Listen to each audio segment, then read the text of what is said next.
Hello, I feel like Wilkie Collins' Woman in Brown. Brown putrid drink, new into my low-buy, and a look using a Holy Grail liquid foundation that is also new into my collection.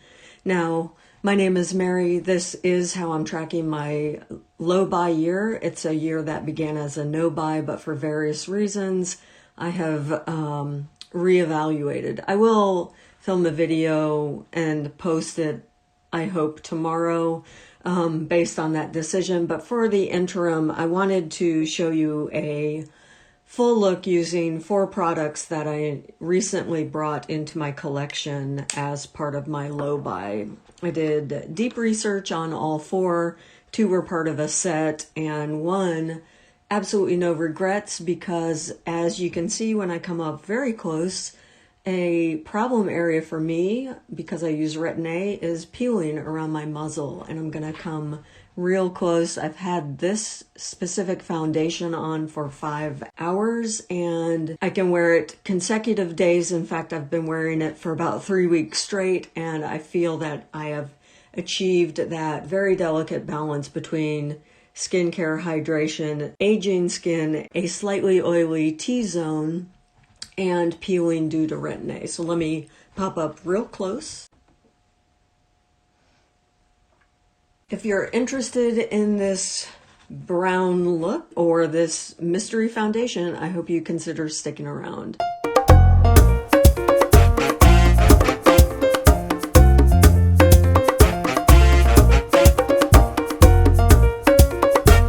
Thank you so much to Tara over at Terrible Decisions. She and I both started a no-buy year at the beginning of 2018. Mine has changed into a low-buy. She has remained vigilant. And thank you so much for the shout out, Tara. You single-handedly doubled my subscription count, and I'm very grateful. I do hope to get back onto my pattern of filming regularly, at least uploading 1 video a week, if not more. I really do enjoy this as a creative outlet, as a way to stay connected to this amazing community on YouTube, and as a way to share out some of my thoughts on this difficult venture that we are all trying to balance between that theater of identity, which is sort of how I justify my own deep dive into cosmetics, into consumerism and trying to rein in our spending, and the millions of stimuli that we all encounter that sort of tug at our resources of time and money. So if that sounds interesting to you, I hope to keep this video under 15 minutes. And thank you again. If you're new, please do pick up the conversation in the comment fields below. Let me know your struggles. Let me know if you also moved from a low buy to a no buy, and some of your thoughts on any of these products that I show you today. Without further babble, the next screen you will see a blank, not a blank face, but a scary makeup-free face. Thanks for joining me. Here I am, barefaced. This, all I have on currently is my skincare, and really the only new thing in my skincare regimen is a sample size eye cream from Phyto-Teint. This is far too expensive for me to even consider adding to my own collection, but let me just show you a sample of what my sample size drawer looks like.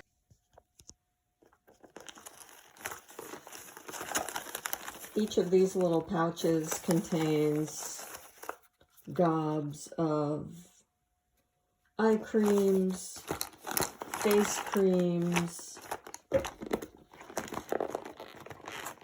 other moisturizers and skincare, masks and hydrators. Really, this is easily a year's supply, probably over a year's supply of sample size products. This one is probably my most emollient eye cream. It is something that I can feel right after I apply it. I'll show you a little what that looks like. Very thick, absolutely unocclusive. I can feel it underneath my eyes as a barrier. Honestly, the tactile sense is that if I can feel it, it almost feels drying. So the jury's out on this one, but I will be, as with any time I rotate a sample size product into my skincare routine, I'll be using it until I use it up. So I will have a pretty good idea on how I feel about this one to report back to you in future videos. For now, it seems to be doing a fine job. And I just wanted to mention that because it's the only new item in my skincare routine. Let's start with base.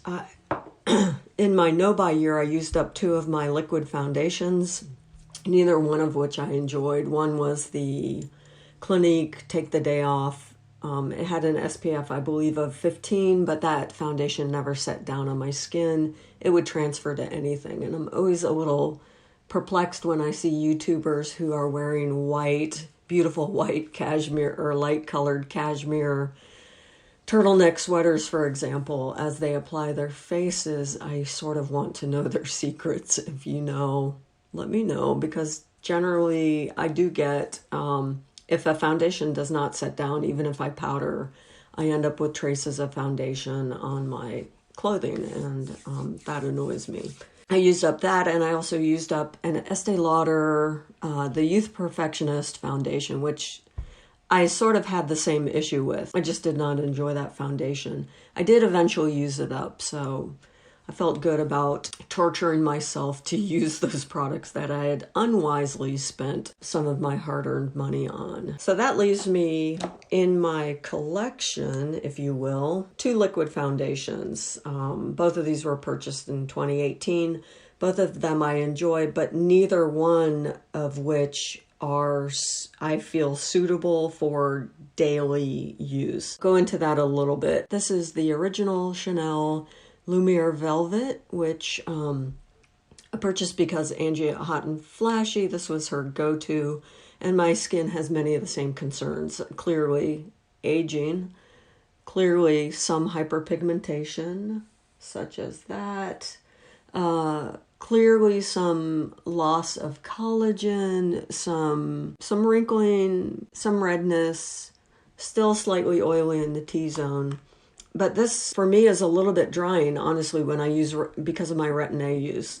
If I use this for 2 or 3 days in a row, it exacerbates the peeling that I get around my muzzle. I love it. I just can't wear it consecutive days. And I also enjoy the Estee Lauder Double Wear, but sometimes it's just a little bit too much, even though I feel like I've got my technique for application down so that it does not look cakey. It just is a little bit too full coverage for my taste on most days. So I knew I was shopping for a liquid foundation. Of course, we've had a bazillion liquid foundation releases from big names over the past 6 months. So I've really been tracking that carefully with my favorite YouTube channels, and it was sort of a toss-up between 3 new foundations and 1 foundation that has always been on my radar as a temptation, and that, of course, is the Lumiere Fluid Foundation, but that is the priciest of my 4 options, so I wasn't really keen on going that route. Really, the contest was between the Guerlain foundation, the one with the beautiful glass bottle and the slightly off angle tip to it. The second contender was the Surratt Dewdrop foundation. The third contender is the Sisley Phyto-Teint Ultra Eclat, and this is what I ultimately decided to buy. And honestly, the tipping point came down to a phrase I kept hearing with this foundation as opposed to the Surratt and the Guerlain was remarkably long wearing. I teach high school English, and my foundation hits my face around 6 a.m. and I don't get home until 5-ish p.m. And then, of course, you all know the errands, etc., that are part of an adult life. So I needed a long-lasting liquid foundation, and one that wore very naturally on the skin, and that's what I was noticing on this foundation. So I will stop talking now and apply it for you. Really, all I use is about one pump. It goes on beautifully with your fingers, with a sponge. Usually I sort of do a combination. I'll rub it and then take a dampened sponge and pounce it in. I think the light in my room is not super ideal right now, but I need to get to the hardware store to, as my husband said, buy some dirt so I can transplant my orchids. And I have a window off to my right that is sort of, I think, making this side of my face a little bit brighter.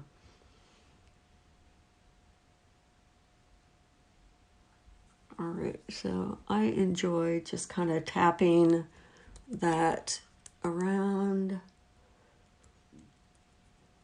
and then pressing and spreading with the sponge. I concentrate on the center of my face because that's where my discoloration tends to be. It just has a gorgeous finish. It is a light to medium finish. Clearly you can build it, but I'm not that concerned with obliterating my flaws. I just want to even out my skin tone, which I feel this does an extraordinary job of doing. Has a very skin-like finish. Now the LumaFusion, I would argue, is not nearly as skin-like a finish as the Sicily. It also has skincare benefits in the formulation, and I noticed that. I absolutely noticed that. In fact, since I've been using this more, and I still have that much on my hand, I feel that that gave me a fairly light coverage, which is exactly what I'm generally looking for. I will show you a little bit how it builds up on the nose and chin and just right here where I have some age spots peeking through. And some freckling on my nose. Redness, obviously.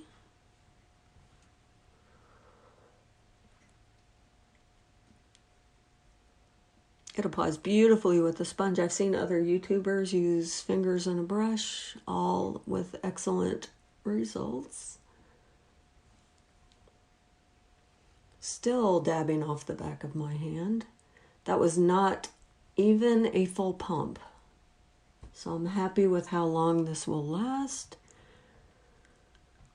Happy with the coverage. Still have that much on my hand, which at this point I'm just going to take off and run a little down my neck.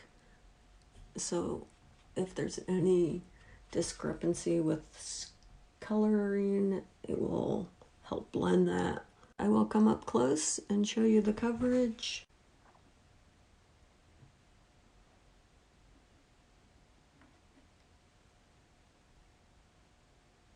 It has already pretty much set down, and I'm going to go in with another newer addition to my collection. I've been pretty reliant on the Clay to Post Stick foundation, but I felt that I wanted a second option, a liquid. So after much research, again, there are so many concealers on the market. I do have the Tarte Shape Tape, but it is far too drying for me to use under my eyes. I also have the Lancome Effacerne, which I enjoy. I was just looking for something more traditional, doe foot applicator as an option. I did decide to pick up the Armani Power Fabric Concealer, and I do not regret this purchase. I've been using it every day for the past month, and this concealer will last forever. It does an excellent job of covering my darkness and the discoloration on my lids. I use it in kind of a multitask way, which is to obviously cover the darkness in my eye sockets, but also as a lid primer for eyeshadow. It blends out beautifully, very pigmented, does an excellent job with under eye problems such as wrinkling. I'll show you how I tap in my powder, which seems to set the concealer and mitigate any kind of, well, I'm always going to have some creasing because I have wrinkles under my eyes, but it does a good job in smoothing out that problem area, blurring, I guess you could say. But there's some wrinkles that concealer just will never blur. Has a slightly peach undertone. The color that I have it in is in 3.5, and I usually just run it up the bridge of my nose because I wear glasses and it kind of wears away the foundation on my nose, and this helps a little bit. Okay, then I go in with my powder, which I've had forever. A few more things to share with you. I do generally run some of my bronzer into my crease, mainly because you can see how that light really picks up on the my hooded eye.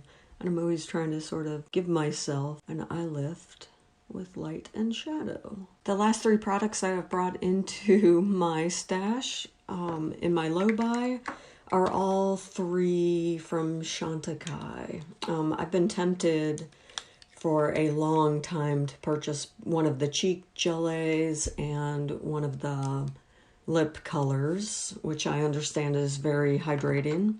And they recently came out with this series of special edition eyeshadows, which I just could not resist. I picked up one color in the shade Elephant. I felt that this was the most appropriate for a daytime look, and this is what I will be tapping on today as a kind of one shadow look. And I may go in with, for some extra dimension with my Chanel eye palette.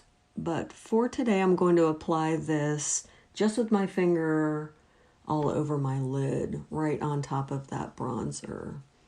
So this is what it looks like swatched. It is gorgeous, bronzy, shimmery, and yet daytime appropriate, I feel.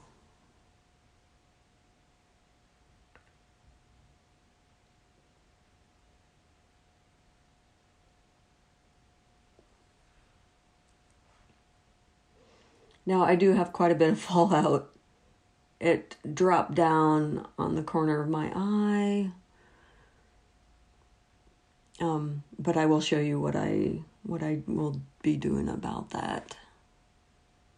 There is the look. I am going to blend out the outer edge. If I were doing this during the day, I would do my eyes before my foundation because I am fairly sparkly. However, I feel that it does dust away fairly easily. I'm going to use a slightly smaller brush. I have my airbrush from Wayne Goss. I'm just going to dust that away as much as possible.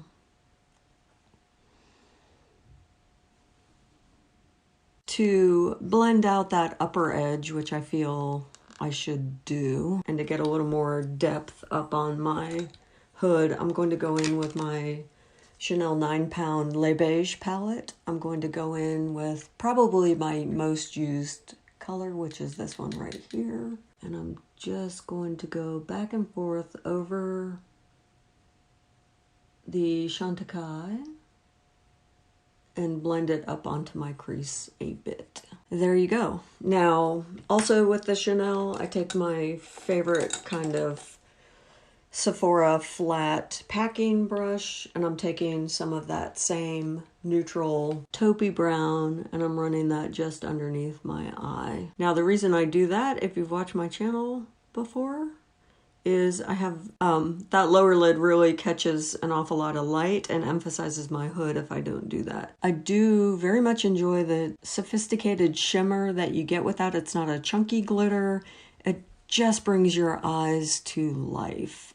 It does not emphasize the texture on my eyelids, and I really enjoy it. Okay, the other new in Chantecaille is the Cheek Gelée in the color Ecstatic. It just requires the tiniest bit on your hand. I usually just tap it out on my hand a few times. That gets a controlled amount on my fingertip, and dot across the top of my cheek.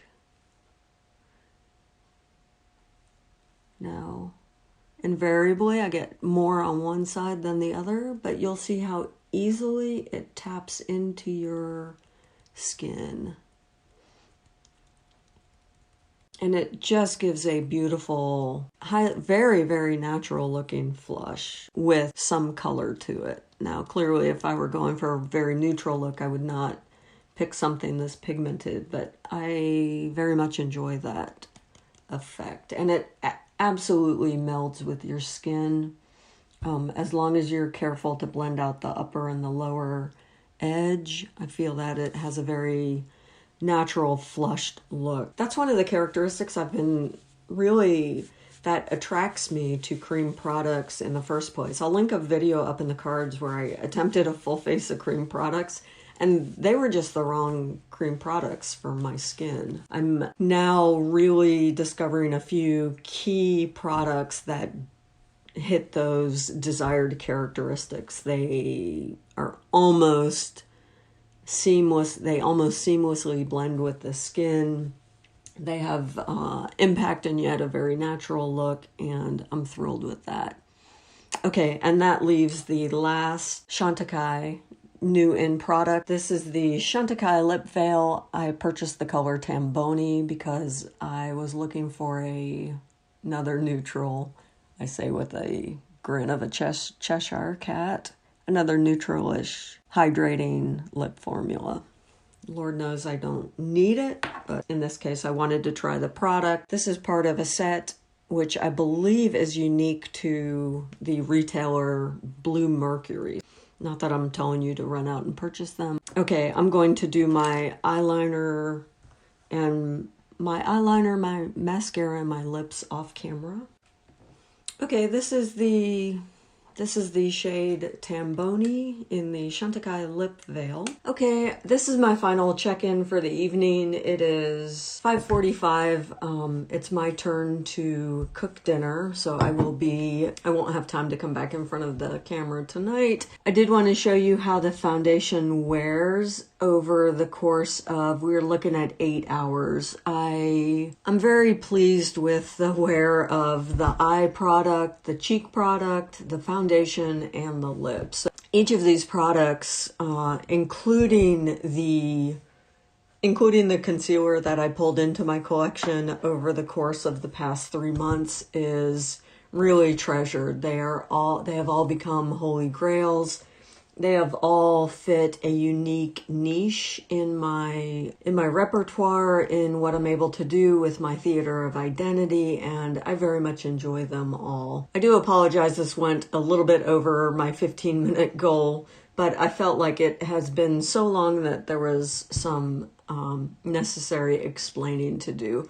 And with so many new subscribers, I really want to welcome you here. Thank you for joining me. I hope you enjoyed this content. If you did, please hit the thumbs up. Absolutely join the conversation. Leave me comments in the comment field.